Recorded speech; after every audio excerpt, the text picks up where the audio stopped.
Hoy les animo a abrir la palabra de Dios en el primer libro de Samuel, capítulo 7. Vinieron los de Kiriat Jearim y llevaron el arca de Jehová y la pusieron en casa de Abinadab, situada en el collado, y santificaron a Eleazar, su hijo, para que guardase el arca de Jehová. Desde el día que llegó el arca a Kiriat Jearim, pasaron muchos días, 20 años, y toda la casa de Israel lamentaba en pos de Jehová. Habló Samuel a toda la casa de Israel, diciendo: si de todo vuestro corazón os volvéis a Jehová, quitad los dioses ajenos y a Astarot de entre vosotros, y preparad vuestro corazón a Jehová, y solo a él servid, y os librará de la mano de los filisteos. Versículo 4. Entonces los hijos de Israel quitaron a los Baales y a Astarot, y sirvieron solo a Jehová. Y Samuel dijo: reunid a todo Israel en Mizpa, y yo oraré por vosotros a Jehová. Y se reunieron en Mizpa, y sacaron agua, y la derramaron delante de Jehová, y ayunaron aquel día. Y dijeron allí: contra Jehová hemos pecado. Y juzgó Samuel a los hijos de Israel en Mizpa. Versículo 7. Cuando oyeron los filisteos que los hijos de Israel estaban reunidos en Mizpa, subieron los príncipes de los filisteos contra Israel. Y al oír esto, los hijos de Israel tuvieron temor de los filisteos. Entonces dijeron los hijos de Israel a Samuel: no ceses de clamar por nosotros a Jehová nuestro Dios, para que nos guarde de la mano de los filisteos. Y Samuel tomó un cordero de leche y lo sacrificó entero en holocausto a Jehová, y clamó Samuel a Jehová por Israel, y Jehová le oyó. Y aconteció que mientras Samuel sacrificaba el holocausto, los filisteos llegaron para pelear con los hijos de Israel. Mas Jehová tronó aquel día con gran estruendo sobre los filisteos, y los atemorizó, y fueron vencidos delante de Israel. Y saliendo los hijos de Israel de Mizpa, siguieron a los filisteos, hiriéndolos hasta abajo de Bet-Car. Versículo 12. Tomó luego Samuel una piedra y la puso entre Mizpa y Sen, y le puso por nombre Ebenezer, diciendo: hasta aquí nos ayudó Jehová. Así fueron sometidos los filisteos, y no volvieron más a entrar en el territorio de Israel, y la mano de Jehová estuvo contra los filisteos todos los días de Samuel. Y fueron restituidas a los hijos de Israel las ciudades que los filisteos habían tomado a los israelitas, desde Ecrón hasta Gat. E Israel libró su territorio de la mano de los filisteos, y hubo paz entre Israel y el amorreo. Y juzgó Samuel a Israel todo el tiempo que vivió. Y todos los años iba y daba vuelta a Betel, a Gilgal y a Mizpa, y juzgaba a Israel en todos estos lugares. Después volvía a Ramá, porque allí estaba su casa, y allí juzgaba a Israel y edificó allí un altar. Gloria a Dios. Qué lindo pasaje, o qué interesante el hecho de hacer lectura de este capítulo en solitario. Tenemos aquí entonces en el libro de Samuel lo que nos cuenta, y comenzamos leyendo diciendo que los de Kiriat Jearim fueron a buscar el arca de Jehová, o el arca del pacto, o el arca de Dios, o el arca de testimonio, como puede aparecer en alguna de las Biblias de ustedes. Lo cierto que Samuel nos está contando acá que vinieron los de este pueblo. ¿Saben quiénes eran los de Kiriat Jearim? Pertenecían al pueblo de Israel. Ciudad de los bosques se le conocía. Anteriormente pertenecía a Gabaón, al amorreo ahí en Canaán, y estaba entre los límites de Judá y Benjamín.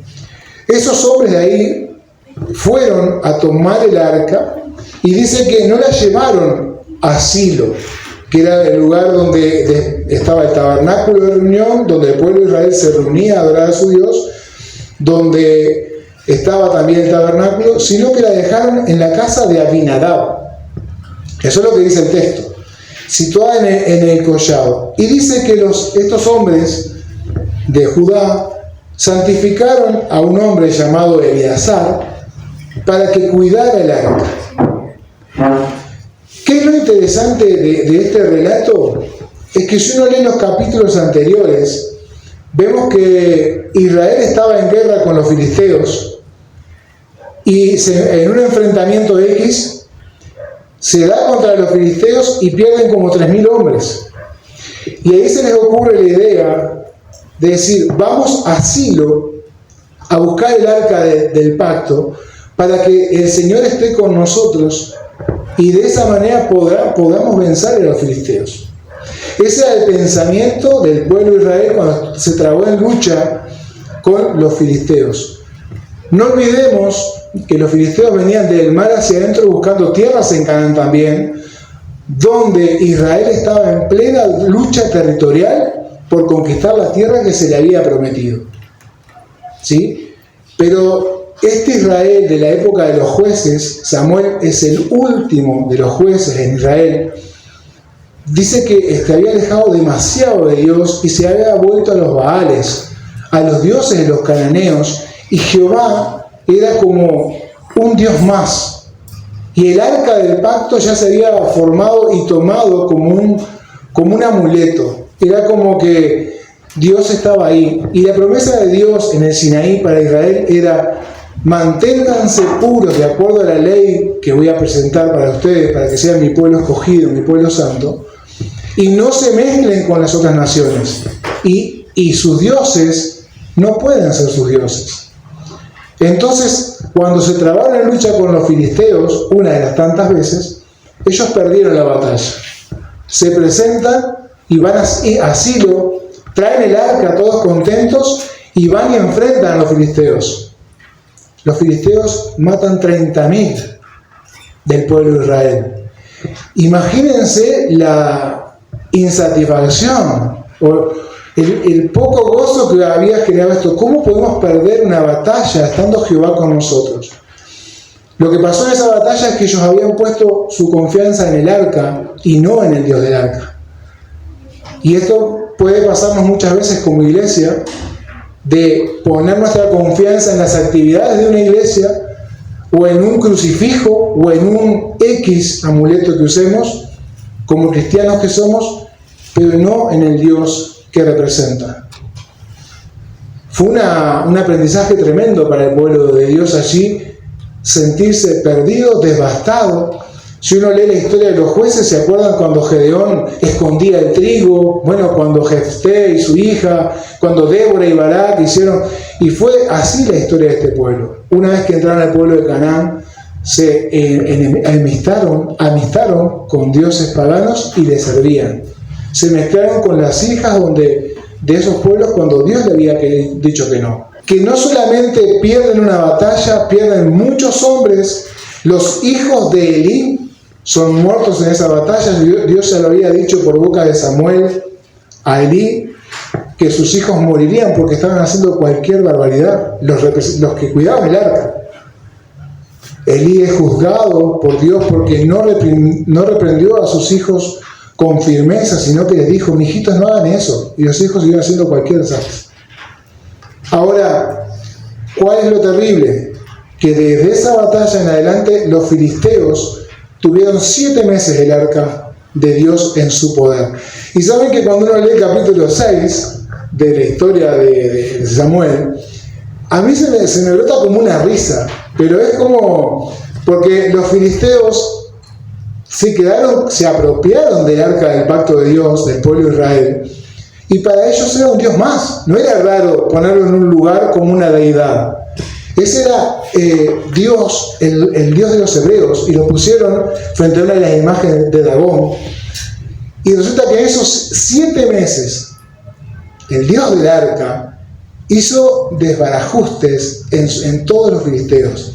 Lo pasaron por 5 ciudades en 7 meses. Le voy a decir: Asdod, Gaza, Ascalón, Gat y Ecrón. Y no podían con la vida del arca. No podían. El arca sola, Dios le rompía la figura de sus dioses. Imagínense para esos filisteos ir a postrarse delante de un Dios que estaba caído, que al otro día lo restauraban y no tenía brazos ni piernas, y así pasaba de pueblo en pueblo, y Dios hacía notar su poder. Entonces, ¿qué hacía un pueblo y qué hacía el otro? Los filisteos, ¿no? De ciudad en ciudad. Se lo iban pasando diciendo: se nos llenan de ratones las cosechas, tenemos tumores, no se puede con este Dios. Este Dios que no se ve, no se puede. Entonces Dios hizo de la suya. Uno va leyendo la historia en el capítulo 6, cómo los pueblos lo tenían y se querían deshacer inmediatamente del arca. 7 meses. Resulta entonces que el arca la tenían los filisteos. Por ahí consultaron los príncipes de los filisteos a unos adivinos y les dijeron: ¿qué hacemos con esto? Por Dios, díganos. Y a pesar de su ignorancia, a pesar de no conocer la ley de Dios, a pesar de no saber cómo se tenía que tocar el arca o cómo se debía tratar el arca del pacto, Dios tuvo misericordia de ese pueblo y no los arruinó. Inventaron una manera de trasladar el arca poniéndola sobre una carreta tirada por vacas que nunca había sido puesto yugo. Se presentan ahí, le sacan a los becerritos de las vacas, todo contrapelo, vamos a decirle.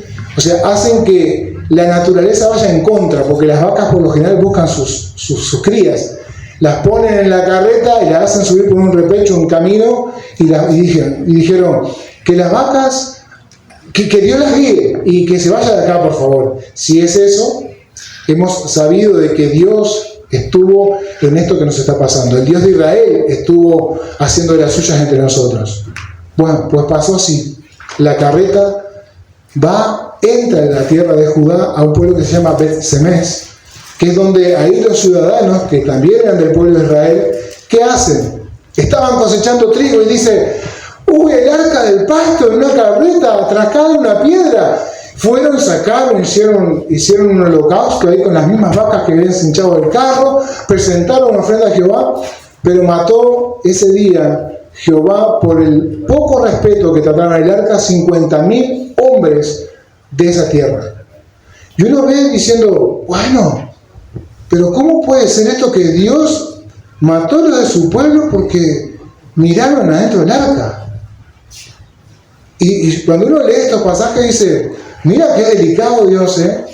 ¿Por qué Dios tuvo misericordia de un pueblo pagano, como los de Ecrón, que hicieron cualquier jugada para sacarse el arca de encima? Y con los de Bet-Semes fue tan duro, le mató 50.000 hombres. Porque era el pueblo de Dios y sabía cómo funcionaba la ley para el tratamiento del arca del pacto. ¿Quiénes eran los que te podían trasladar? ¿Quiénes eran los que podían tocar el arca y quiénes no? Dios tiene una manera de hacer las cosas y a su pueblo lo instruye y luego le exige. Lo mismo pasa hoy. Cuando hablamos el domingo pasado, Ángel, acerca del pecado, ¿no? Aquellos que no conocen la ley, infringen la ley, aún sin saberla, pero también son juzgados por la ley. Lo mismo muestra acá Dios. Ellos desconocían la ley de Dios. Dios tuvo una gracia específica con ellos, pero al pueblo de Dios, al pueblo de Bet-Semes, 50.000 hombres le costó el hecho de no tratar con cuidado en el ritual de cómo tratar al arca. Ellos sabían muy bien. Entonces tenemos que de Bet-Semes llamaron a los de Kiriat Jearim, estos que leímos en el primer versículo, para que vinieran a hacerse cargo del arca porque no tenían conocimiento. Y eso habla de una pobreza espiritual del pueblo. Lo que nos muestra este pasaje que acabamos de leer es la pobreza espiritual que el pueblo de Israel tenía para con su Dios. Podríamos titular esta prédica 7300, para que quede vistosa y linda. ¿7300 qué? ¿Por qué le pondríamos 7300 a esta predicación? Era un desastre Israel. Cuando termina el libro de los jueces, termina diciendo, y cada quien hacía lo que bien le parecía. Era un desorden. Dios no los gobernaba. Cada tanto levantaba a un líder carismático que los ordenaba, los llevaba a la victoria, ellos resurgían y otra vez caían en la misma.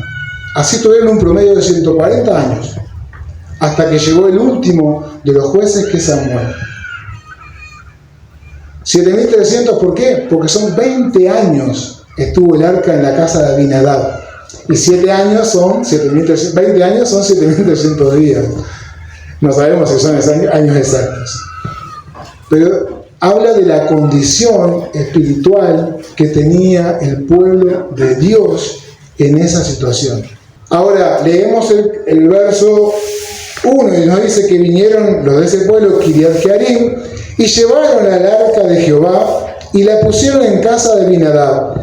No la llevaron a Silo, no la llevaron al lugar donde estaría el tabernáculo. La dejaron en la casa de un hombre fiel, situada en el collar, y santificaron a Eleazar su hijo para que guardase el arca de Jehová. No sabemos si el ritual que hicieron para santificar a Eleazar fue el correcto. Lo que sí sé que Dios tuvo misericordia, como la tiene siempre, y bueno, parece que alcanzó.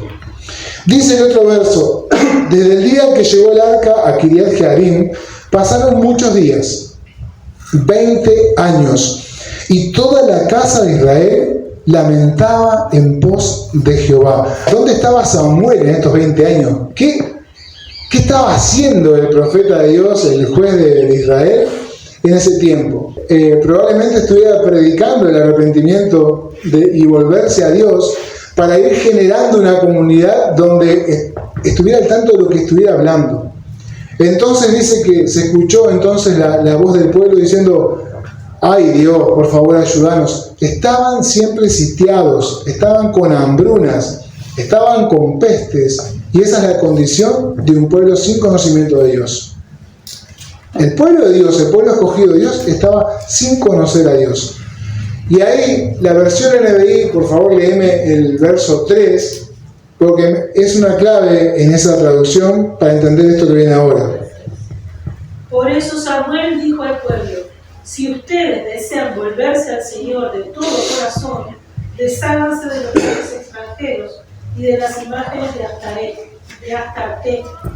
Dedíquense totalmente a servir solo al Señor, y Él nos librará del poder de los filisteos. Amén. Una predicación para este tiempo.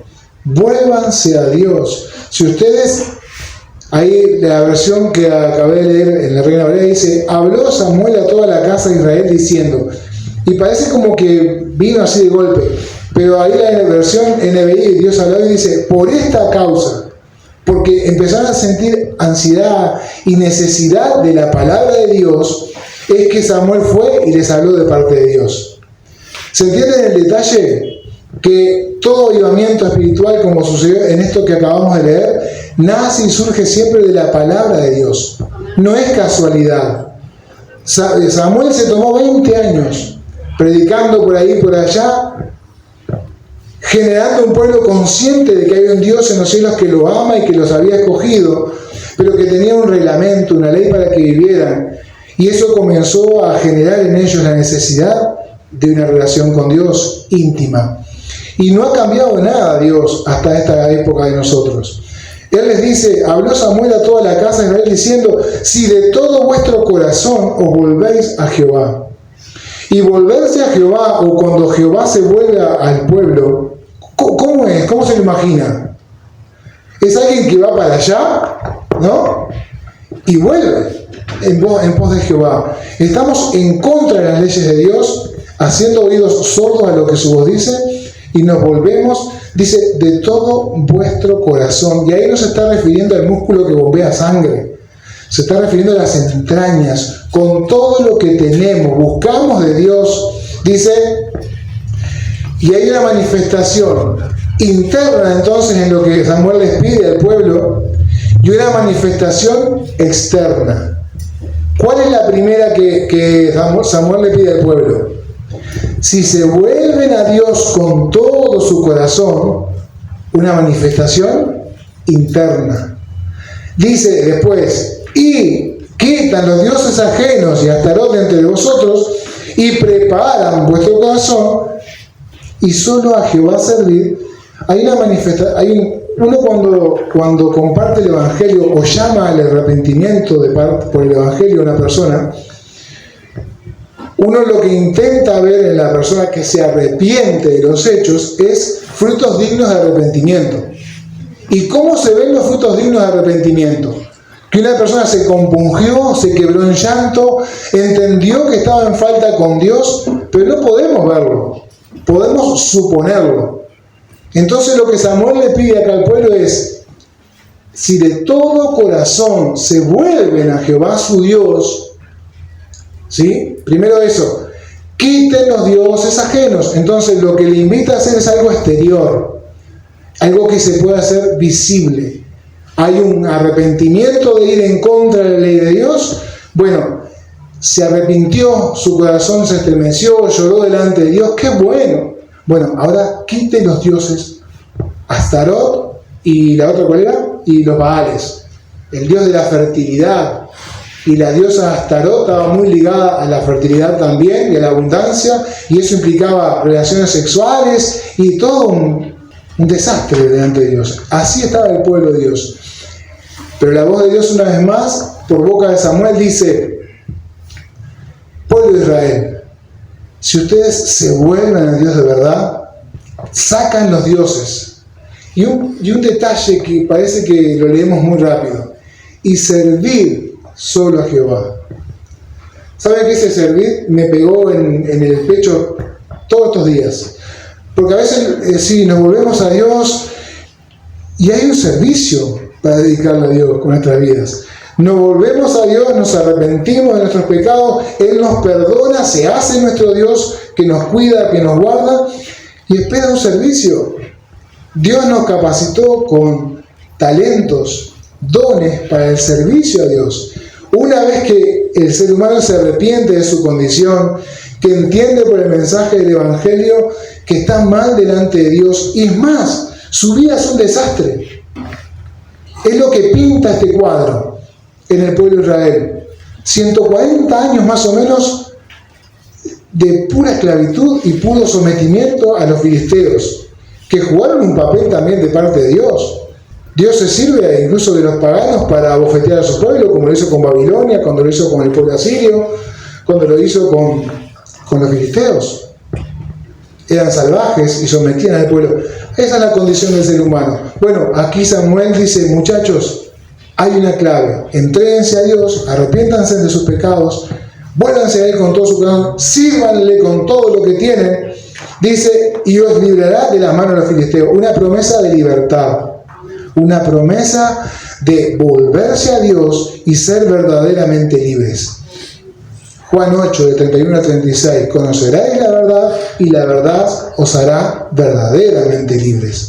Siempre cuento que una materia que dio Walter Rodríguez, aprendí que se podía hacer muchos devocionales del mismo pasaje y siempre surgían cosas nuevas. Y él trabajó, no me acuerdo la materia, si fue misionología o cuál materia, pero me quedó mucho el tema de cómo arrancábamos la clase. Juan 8, de 31 al 36. Y cada día que nos juntábamos a estudiar la Biblia en el fondo, surgían cosas nuevas. Y conoceréis la verdad y seréis verdaderamente libres. Bueno, acá lo que hay en la promesa dice entonces que si ustedes se vuelven, voy a dejar de repetir esta parte, vuélvanse a Dios, hay una promesa de libertad en Dios. Entonces, ¿qué pasó? Verso 4. Entonces los hijos de Israel quitaron a los Baales y a Astarot y sirvieron solo a Jehová. ¿Qué pasó? Hubo un arrepentimiento, se compungieron, lloraron, se quebraron, onda campamento, ¿no? De juvenil. ¡Ay, Dios! Y buscamos y encontramos muchas dopaminas, y ellos tuvieron lo mismo. Un encuentro con Dios, se abundaron de Dios y actuaron en pos de lo que Dios les había demandado. Dice el versículo 4 entonces, que ellos, los hijos de Israel, quitaron a los Baales y sirvieron solo a Jehová. Y Samuel dijo: reunid a todo Israel en Mizpa y yo oraré por vosotros. Saben que este ministerio de oración, ¿no? Que en realidad la oración es un derecho que tiene el cristiano, que Dios nos ofrece. Nos juntamos los miércoles con algunos hermanos de la iglesia, los esperamos a todos. Todos tenemos el mismo privilegio de venir y orar unos por los otros, por peticiones que venimos repitiendo a Cepira, por peticiones que surgen nuevas tras el grupo. Samuel lo que hizo es, una vez que el pueblo se comprometió con Dios, que se quebró delante de él, que decidió servirle, que sacó los Baales, que sacó todo lo que era de la suerte, vamos a decirle, él se comprometió a orar por su pueblo, por el pueblo de Dios. Dice, reunido a todo Israel en Mizpa, y yo oraré por vosotros. Mizpa no era un lugar desconocido para el pueblo de Dios. Cada vez que se convocaba a todo el pueblo por una festividad importante o algo que a definir, era en Mizpa. Mizpa es el lugar donde también Jacob se separó de Labán, con la historia que entonces era un lugar conocido para ellos. Entonces se reunieron ahí en ese lugar y dice, sacaron agua. Esto es interesante de prestar atención. Sacaron agua y la derramaron delante de Jehová. ¿Qué es lo que quiere decir sacaron agua y la derramaron delante de Jehová? A ver, hagámonos la idea, ¿no? Porque si agarro este vasito así y lo tiro, es como una expresión. Ahora, si yo tomo este vaso de agua y lo derramo delante de Jehová, estoy diciendo, es mi corazón el que se derrama en tu presencia. Esto lo hacían los paganos también. Pero como ellos estaban tan inundados de todo lo que vivían con otros dioses, que lo adoptaron. Y fue una manera de mostrarle a Dios que habían derramado su corazón delante de él. Y dice después, y ayunaron aquel día. Pero ¿no les parece que se volvieron de verdad delante de Dios? Era un pueblo que no tenía ni idea de Dios, no sabía ni cómo tratar un arca. Sin embargo, con la palabra de Dios, volviendo hacia él, ya comenzaron a tener una vida espiritual. Comenzaron a tener una vida espiritual. Dice, y ayunaron aquel día y dijeron allí todo lo que debe hacer un ser humano cuando se vuelve a Cristo, cuando se vuelve a Dios. Es confesar el pecado contra Dios. Dijeron, hemos pecado contra Dios. Reconocer que hemos pecado contra Dios nos abre una puerta enorme de acceso al Padre. Sin arrepentimiento no hay perdón. Y acá pasaba exactamente lo mismo. Ellos estaban viviendo una vida espiritual. Se habían vuelto a Dios, ayunaron, un medio de gracia precioso para acercarse al Padre. Dice, ayunaron y confesaron su pecado. ¡Qué impresionante! Confesaron su pecado. Dijeron, contra Jehová hemos pecado. Y dice, y juzgó Samuel a los hijos de Israel en Mizpa. Juzgar puede significar en el hebreo gobernar o juzgar también, y gobernó en ese tiempo Samuel al pueblo de Israel. ¿Saben que cuando leía este pasaje digo, perfectamente se ve la conversión aquí de un ser humano? O sea, totalmente alejado de Dios, pero recibe la palabra de Dios por boca de un profeta, la iglesia, el evangelio, se arrepiente, le pide perdón a Dios por su pecado, que ha pecado contra él, y comienza una vida nueva, una vida de victoria, una vida de libertad. Es una conversión del pueblo aquí, lo que vemos. Y cuando una persona se convierte, saben que se hace amigo de Dios, y Dios se alegra mucho cuando usted predica el evangelio y la persona decide entregar su corazón a Cristo. Dice también que tiene un enemigo favorito, que lo que puede hacer ante el Hijo de Dios es tirar dardos y tratar de apagar con agua. No sé. Hay un reino que está interesado en que el ser humano tropiece y caiga y peque y no le sirva a Dios. Cuando oyeron los filisteos, versículo 7, que los hijos de Israel estaban reunidos en Mizpa, ¿qué pasó? Subieron los príncipes de los filisteos contra Israel. Seguimos hablando de la conversión del ser humano acá. La persona se vuelve a Dios, Dios le proporciona libertad, una vida mucho más digna y mucho más placentera, de salvación, de esperanza. Y dice que el enemigo comienza a moverse. Dice, cuando los vio todos reunidos, ¿qué hizo el enemigo? Se agrupó, dijeron: muchachos, vengan todos y vamos a que estos hebreos nos sigan sirviendo, porque nosotros no somos como ellos. Un pasaje más atrás, cuando Israel lleva el arca para enfrentar a la pelea, que donde pierden 30.000 después, que llevaron el arca como un amuleto, la voz de los filisteos fue esta: filisteos, ustedes son hombres de guerra, hombres valientes, no se amedrenten contra el pueblo de Dios, no le van a servir a los hebreos, sería una vergüenza, una deshonra. Los mismos filisteos, con el mismo pensamiento y con la misma tenacidad, fueron a ¿qué? A comerse crudos a los hebreos. Pero esta vez había una gran diferencia. El pueblo estaba teniendo un trato espiritual con su Dios. Se había vuelto a Dios, había recibido el perdón de su Dios y Dios los guiaba a través de la voz del profeta, por Samuel. Pero ellos no se detuvieron, porque es así el reino que está en contra del reino de Cristo. No se detiene, está siempre acechando. Y la Biblia dice que anda como león rugiente el adversario, buscando a quien devorar. El pueblo estaba firme, contento con su Dios, habían ayunado, habían derramado su corazón delante de Dios, pero dice que al oír esto los hijos de Israel, tuvieron temor de los filisteos. Y estuvieron bien en temer. La última vez se habían comido tremenda paliza. 30.000 hombres habían perdido en la última batalla. Y les estaban sirviendo. Los hebreos plantaban y ellos venían y se despachaban con todo. Había una pobreza, había hambre. Así estaba el pueblo de Dios. Pero en esta oportunidad, aquí Samuel estaba entre ellos, Dios estaba con ellos y ellos tuvieron temor. Verso 8 dice que estos dijeron los hijos de Israel a Samuel: no ceses de clamar por nosotros a Jehová nuestro Dios. Una herramienta preciosa que Dios nos regala como seres humanos creyentes en Él. Tenemos la oración, que es la que nos fortalece, la que nos anima. Otra vez, la oración. Hermano, le animo a venir y participar de los cultos de oración. Ganemos batallas espirituales. Sigamos adelante. Somos el pueblo de Dios. Y hay un enemigo de tu vida y de la mía que está trabajando todos los días, a diario, sin descansar. ¿Para qué? Para que decaigas, para que no te animes a seguir sirviendo a Dios, para que esto ya fue. Dios está solamente en alguna parte, pero no.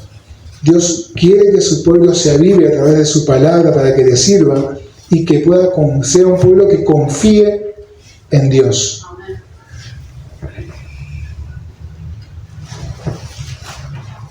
Miren el cambio que vemos en este pasaje de un pueblo que estaba totalmente devastado a decirle al profeta: ora por nosotros para que Dios nos cuide y nos proteja. Samuel, ni lerdo ni perezoso, tomó un corderito, un cordero que estaba tomando leche sin culpa, sin nada, no había hecho nada el pobre cordero, pero Samuel lo sacrifica y los israelitas entendieron que él ocupaba el lugar del sacrificio de ellos, que ellos merecían. Lo mismo hace Jesús en la vida de nosotros hoy en día y de las personas que aún no le conocen. Es el cordero sin culpa, pero que pagó por las culpas de cada uno. Y va a la batalla. Muere el corderito sin culpa. Samuel tomó un cordero de leche y lo sacrificó entero en holocausto a Jehová. Y clamó Samuel, ¿por quién? Por el pueblo de Dios, por Israel. Clamó Samuel y dice que Jehová lo escuchó. No solamente lo escuchó, sino que respondió. Ya leímos el texto. Dice que no hubo una batalla entre el pueblo de los filisteos y el pueblo de Israel. Dice que Jehová tronó desde el cielo, llenó de terror a los filisteos y lo que hicieron fue comenzar la huida. Y lo que hicieron los valientes de Israel, ¿qué hicieron? Fueron atrás, matando filisteos y tomando ciudades, pero la batalla en realidad la gana el Señor. Es interesante entonces en este pasaje poder ver la figura de Cristo allí a través del arca, puede ser a través de Samuel, puede ser a través del Cordero, se ve por todos lados. Lo que sí se ve es la conversión de un pueblo que estaba muy lejos de Dios, decide volverse a Dios, ya no solamente está en la esperanza de libertad, sino que Dios pelea su batalla, le da la victoria y vuelven a tener las ciudades que habían perdido con este pueblo tiempo atrás. Así es la vida del ser humano que hoy se entrega a Jesús. Pasa de estar en la miseria a una vida de salvación, una vida eterna, con una paz prometida y con riquezas incluso. Dios es el que así lo dice. Cuenta este capítulo que leímos, que saliendo los hijos de Israel atrás de los filisteos, tomaron todas las ciudades que habían perdido. Y no solamente eso, sino que retomaron el Estado, se volvió a formar, no por ser un gran guerrero Samuel. Samuel fue un hombre que lideró no tanto militarmente, sino espiritualmente, que era lo que le hacía falta a este pueblo. Versículo 15 dice que juzgó Samuel a Israel todo el tiempo que vivió, como que estaba a cargo de un distrito del pueblo de Dios, y todos los años visitaba ciertas ciudades enseñando y juzgando, gobernando al pueblo de Dios. Y la palabra aquí nos revela que mientras estuvo vivo Samuel, los filisteos no pudieron avanzar contra Israel. Es más, hubo paz con el amorreo. Qué interesante, ¿no? Lamentablemente, cuando uno lee toda la historia, que volvió a pasar lo mismo después de Samuel, ¿no? O sea, el pueblo se desbundó. Luego, ¿qué hicieron? Le pidieron a Samuel rey. Porque como todas las naciones paganas tenían rey, y si uno lee el capítulo 8, dice que Samuel quedó así. Me piden rey. ¿Qué es ubicado? Es Dios el que lo gobierna. Y ahí viene todo un proceso donde Samuel aprende también a que el pueblo es durísimo y tiene que pasar por otras situaciones para seguir aprendiendo. Y que nos quede registro a nosotros para seguir aprendiendo que nuestro rey es el Señor Jesucristo. Y si tenemos un rey, no precisamos a alguien más de la monarquía que nos gobierne, es Él. Saben que viendo este pasaje, viendo la historia, vemos la conversión. Los que estamos aquí presentes, yo estoy seguro que todos les hemos dicho que sí a Cristo. Este pueblo era el pueblo escogido de Dios. Nosotros también somos pueblo escogido de Dios. Pero hay tendencia a enfriarse, hay tendencia a no servir a Dios.